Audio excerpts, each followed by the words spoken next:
I thought my boyfriend was just teasing when he chuckled at my declarations of love, but the truth hit me like a brick when I uncovered his hidden family across town. Let me tell you about myself first. I'm Mia, a woman in her mid-30s who runs a small bakery in the heart of the city. Flour-dusted aprons and the scent of fresh bread have been my world for years. I met Ethan at a local farmer's market about 18 months ago. He was browsing the stalls, picking out vegetables with this easy confidence, and we struck up a conversation over heirloom tomatoes. He worked as a real estate agent, always on the move showing properties, but he had this warm smile that made me feel seen. We started dating soon after, and it felt like a fresh start after my last relationship fizzled out. Ethan was attentive at first, bringing me flowers from open houses and planning picnics in the park. We spent evenings in my cozy apartment, cooking simple meals together. He'd chop onions while I kneaded dough, and talking about everything from our favorite books to silly childhood stories. Life with him seemed balanced, like we'd found a rhythm. I'd wake up to his text saying good morning, and we'd end days with quiet walks, holding hands under streetlights. He made me believe in second chances, whispering promises of a future where we'd travel and maybe open a cafe together. I fell hard, telling him I loved him after 6 months, my heart wide open.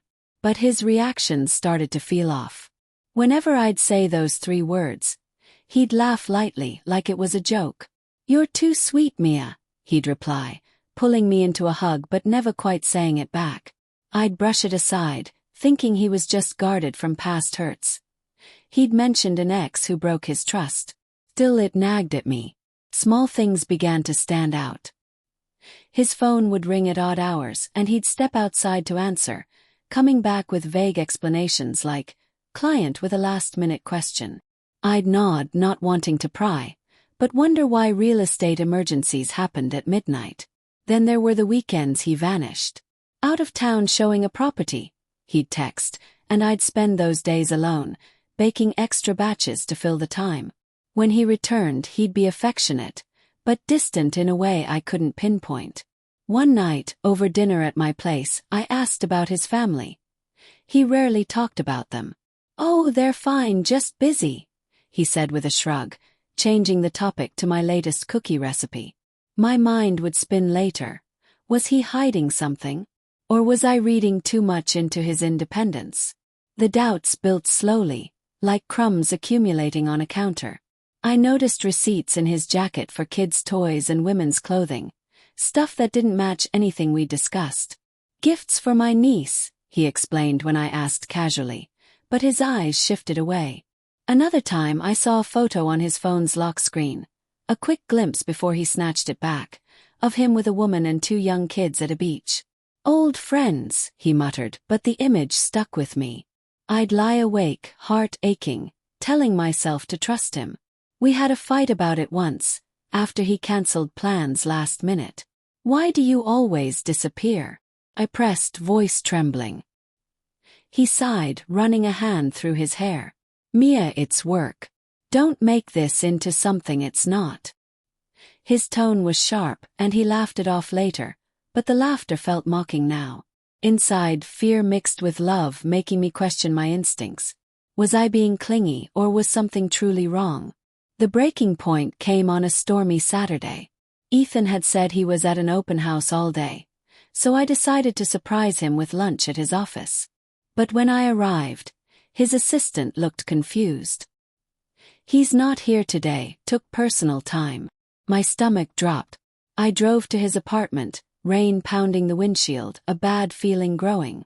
His car was there, but he didn't answer the door. Using the key he'd given me months ago, I let myself in, calling his name softly. The place was quiet, but I heard voices from the bedroom. Pushing the door open, I froze.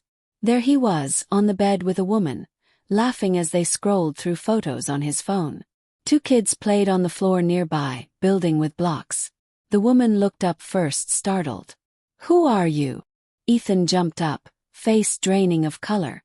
"Mia, what are you doing here? This isn't..." "I can explain." "Explain what?" I whispered, voice breaking as the pieces slammed together. The woman stood, arms crossed. Ethan, who's this? He stammered. She's a friend. Mia, meet my wife, Carla, and our kids. Wife, kids. The room tilted. I'd been his girlfriend for over a year, pouring my heart out, and he had a whole family hidden away. Shock turned to fury. A friend. Is that what you call me when you laugh at my love? Tears burned my eyes. How long have you been lying? Carla's face hardened. You've been seeing her. For how long? Ethan tried to mediate, hands out. It was a mistake. Mia, I care about you, but this is my life. I didn't mean to hurt anyone. Care about me? I shouted, heartbreak ripping through. You used me. Those weekends away, here with them. The toys, the photos. It all makes sense now.